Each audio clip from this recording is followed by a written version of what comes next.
Materials, no? One is about allowable deductions. The other one is about withholding tax, expanded withholding tax, and the third one is individual income taxation. So we hope to cover all of them today. And if we have time, if you have questions about the recent first pre-board, you can ask them. We can also discuss if we have time now. And if you have also questions about particular item. Okay, let's start with allowable deductions.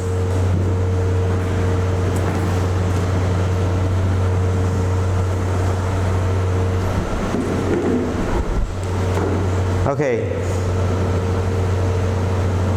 We have discussed that in the computation of taxable income of a taxpayer, the formula is revenues minus cost of service, and then you arrive with the gross income.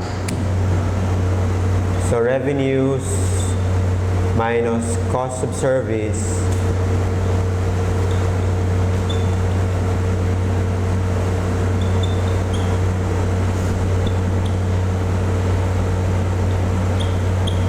so this is your gross income.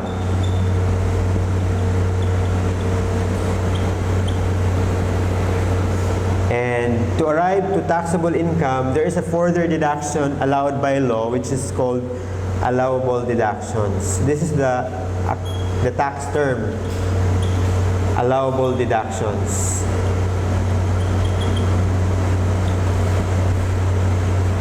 To come up with your taxable income.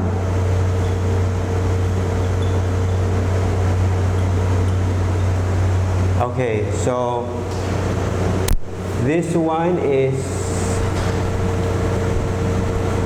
subject to 2% MCIT, and this one is subject to 30% for regular corporate income tax. Whichever is higher, that's the tax liability of the taxpayer.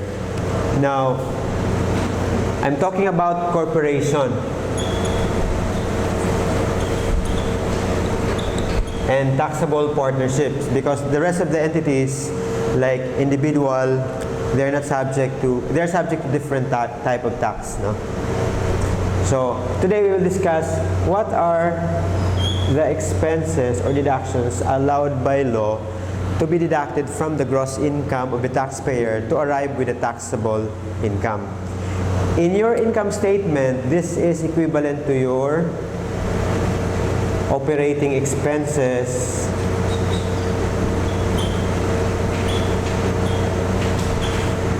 general and admin expenses, and other expenses.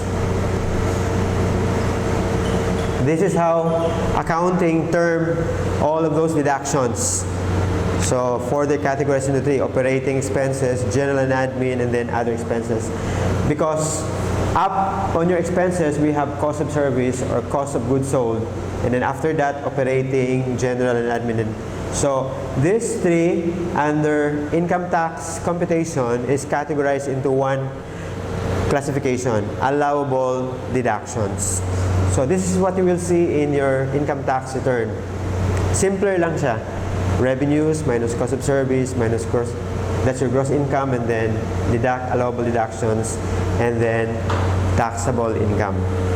Okay, let's go to the principles now, the basic principles of allowable deductions. First, okay, I've discussed now amounts to be subtracted from gross income to arrive at taxable income in the computation of your income tax return in the income tax return.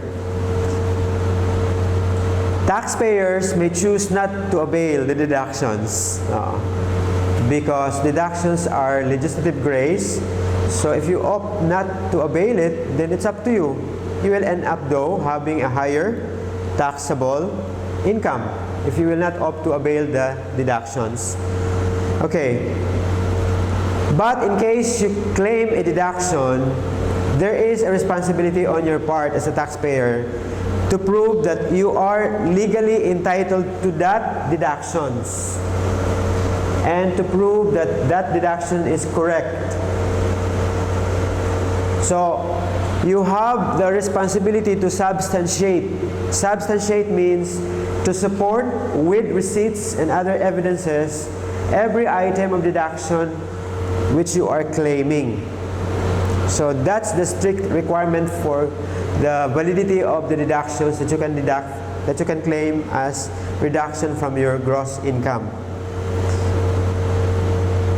Okay, what are the kinds of deductions? Now, some of these are no longer applicable because we are already under train, but I'm just listing them now. One is this for personal. This is no longer applicable as of today. Under personal income taxation, we used to have deductions allowed from the taxable income of an individual taxpayer. And these are as follows.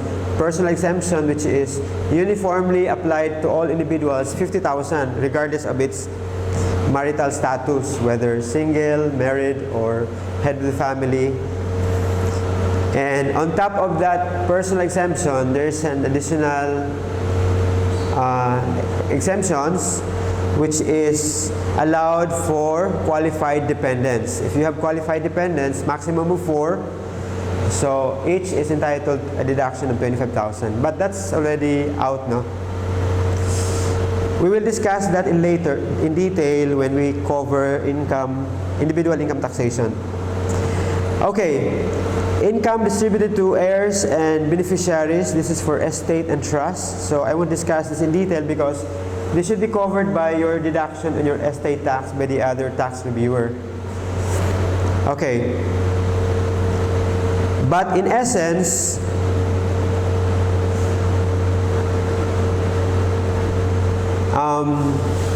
when a person dies, a decedent, no?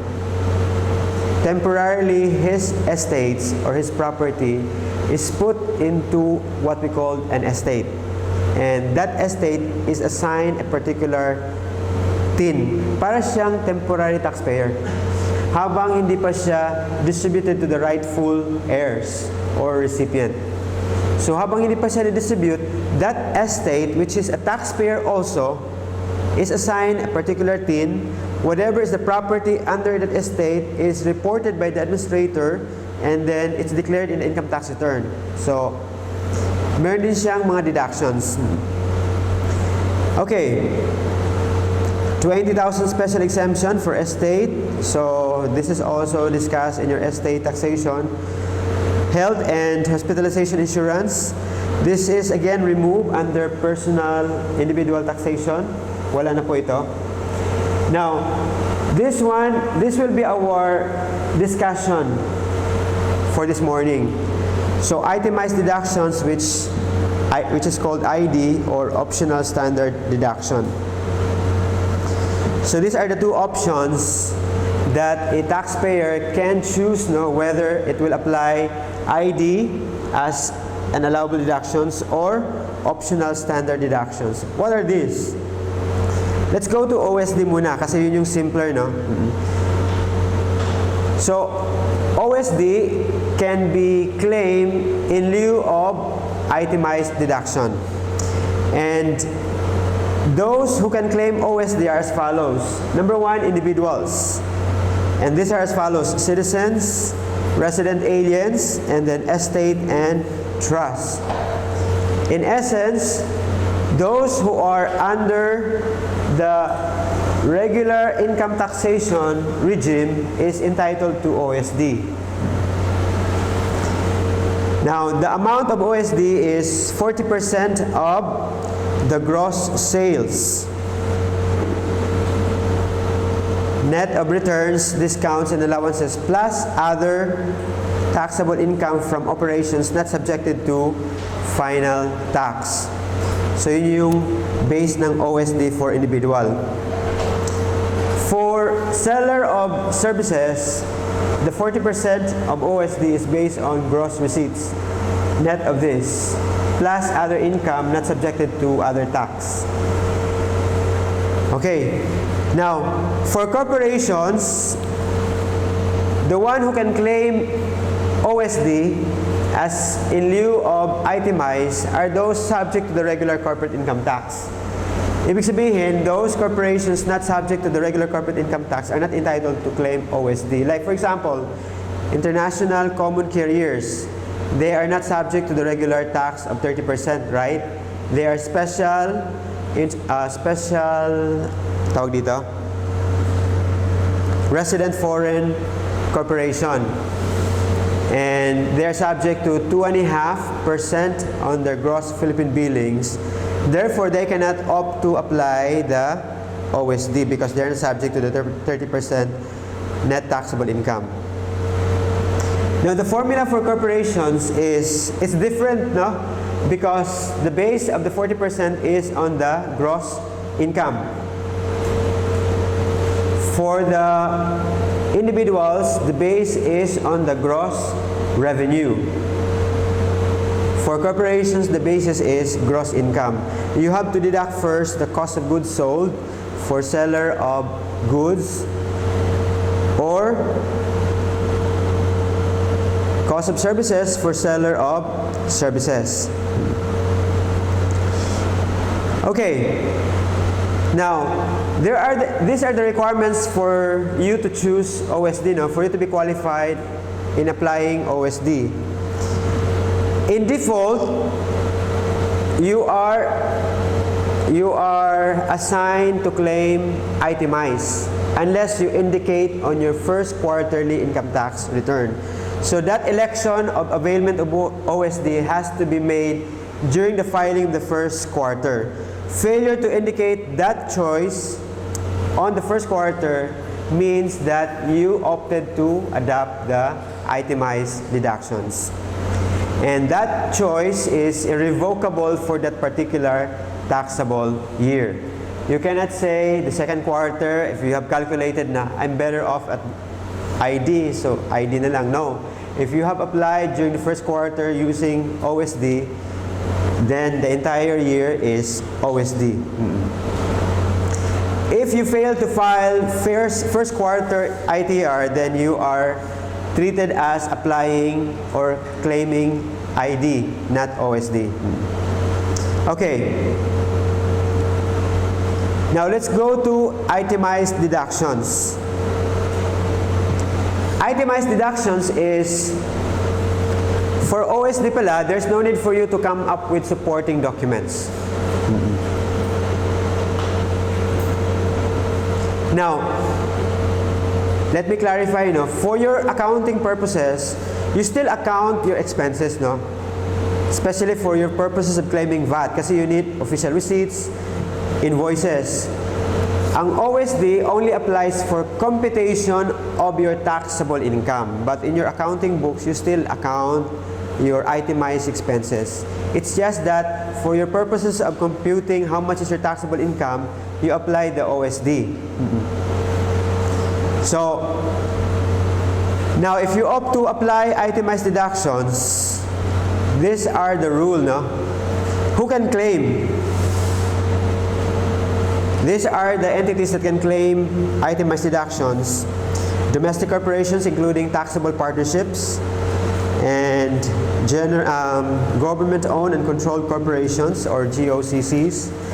Resident foreign corporations, they can choose itemized deductions, except those resident foreign corporations subject to special tax rates. Remember, in our discussion of resident foreign corporations, the general category is, the first general category is subject to 30%. Other than that, yung mga special, they are not entitled to itemized because they are subject to special rate.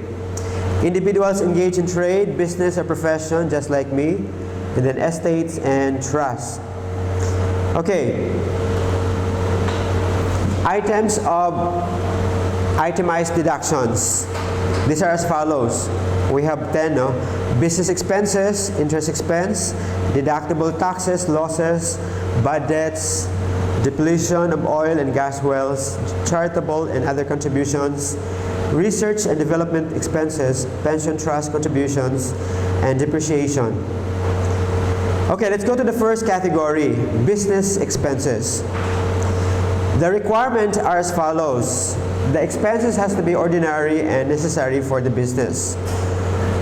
So they are ordinary and necessary. Especially for personal, for individuals, the tendency is for individual taxpayer to include their personal expenses as part of their business expense. It should not be. The one that is allowed are those necessary and ordinary for the pursuit of the business. And second is they are actually incurred or they are paid during the taxable year. And they are directly related to the development, management, and operation or conduct of the trade or business of the taxpayer. Fourth one, they are reasonable expenses of the business. Ibig sabihin, they are not excessive. Although reasonable, the tax code doesn't specify as to ceiling or amount what is reasonable. It depends upon the circumstance and the type of business. One item may be, an amount of a particular item may be reasonable for a particular industry, but may be unreasonable for another industry. It depends on the type of business. Fifth is, it is substantiated by official receipts or other adequate records. Now, this is the tax code, Ito. Other adequate records. Before 2013, it is allowed na ang supporting mo is just a voucher and then signed by the recipient, and then the voucher has a description as to the amount, the date, and then the nature of the expenses. And then there's acknowledgement nga by the recipient that what he has received is a payment for what. Ayan. But starting 2013, BIR required that all documents should be BIR registered.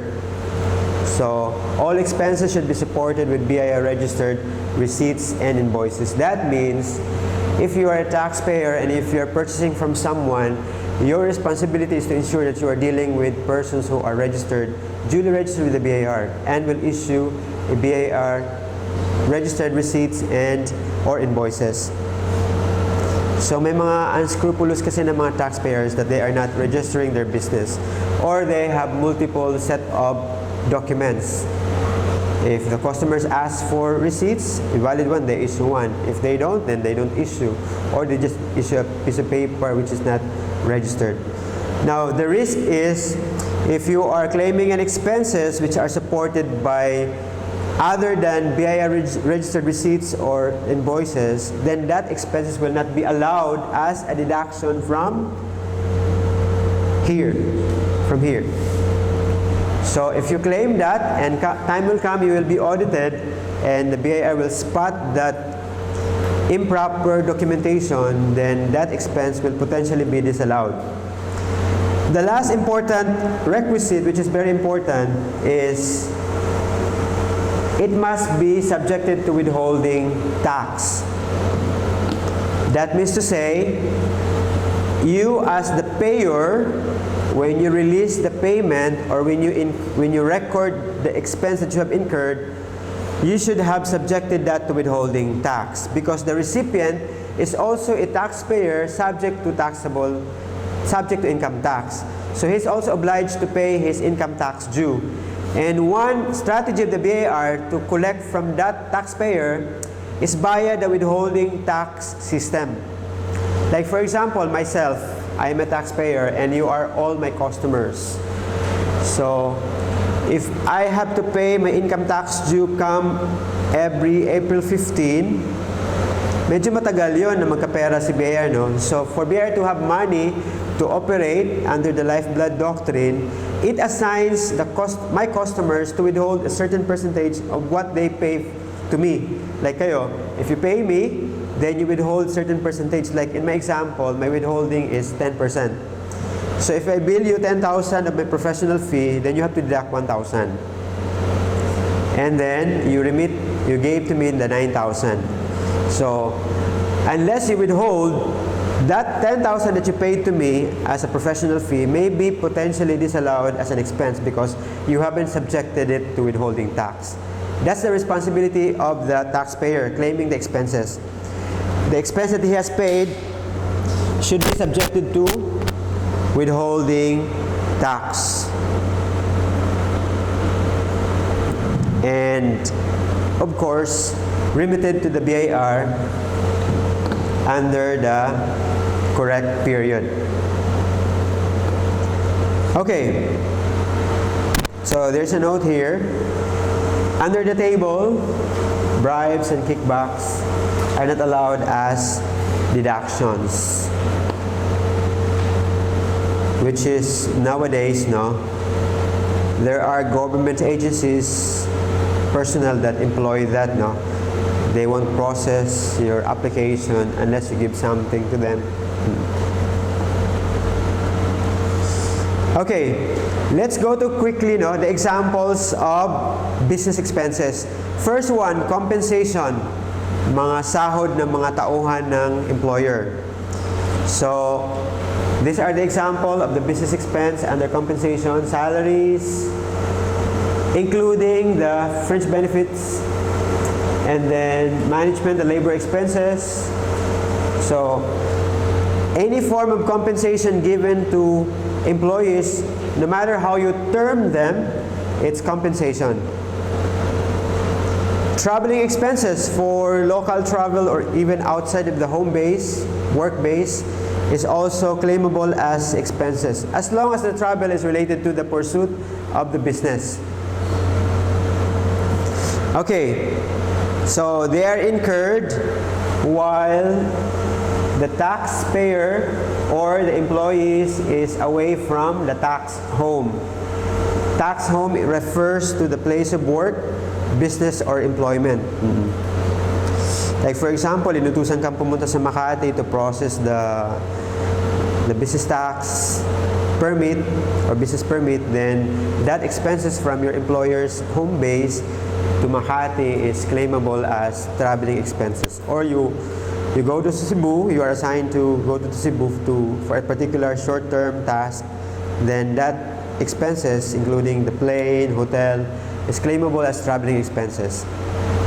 Entertainment, amusement, and recreation, we call this here, no? This is also allowed as a deduction. Now take note, this is expenses in entertaining guests. Guest is defined by the tax regulation as parties outside of the taxpayers, outsiders, external parties. So, pag meron kayong representation or meeting with your employees and then you eat outside, that is not representation. That's not an ear, no? Entertainment, amusement, or representation. If you have facilities and you allow that facilities to be used by your guests, then you can also claim representation for that out of its depreciation. So you reclass the depreciation portion pertaining to the period where they use the facilities as entertainment, amusement, and recreation. Now there is a ceiling in claiming the expenses. If you are a seller of goods and properties, the extent of the amount that you can claim is 1/2 of 1% of the net sales. If you are a seller of services, the amount of ceiling is 1% of the net revenues. If you go beyond that, then the excess is not allowable as deductions from your gross income. For accounting purposes, you can deduct that from your profit before tax, but for tax purposes, it's not allowed. For computation of taxable income, it will come out as reconciling items from accounting income to taxable income. That is an addition. Because for your accounting, you claim more, but in your tax, you should claim less. So it's added back when you reconcile from your accounting income to taxable income. Okay, these are the items of expenses that are excluded from entertainment, amusement, representation, because they are not expenses incurred in entertaining guests. Guests are outsider parties. So these are self-explanatory, so you read them. These are items excluded from here. It's very important because when you classify an item as an ear, no? For example, you haven't maximized the availment of your entertainment and representation. And for you wanted to maximize it by recording items that are not really ear, and you record them. The possibility is, if you will be discovered that you are classifying a transaction as an ear but it's actually not, then the entire ear amount will be disallowed, not just the item that you erroneously or intentionally classified as entertainment and representation. Okay, fourth type of business expense is if you purchase materials and supplies that are used in business, then these are business expense as well. Maintenance and repairs which do not add the value of the property nor appreciably prolong its life. This is a period cost, no? Costs or expenses during that period. If you purchase an item which prolong the life of an asset, then you can capitalize that, or add value to that asset, then you can capitalize. Then you can claim expenses only upon depreciation of that capitalized cost. But if it doesn't add value, or if it doesn't prolong its economic life, then record it as current period cost. Okay, rental expense.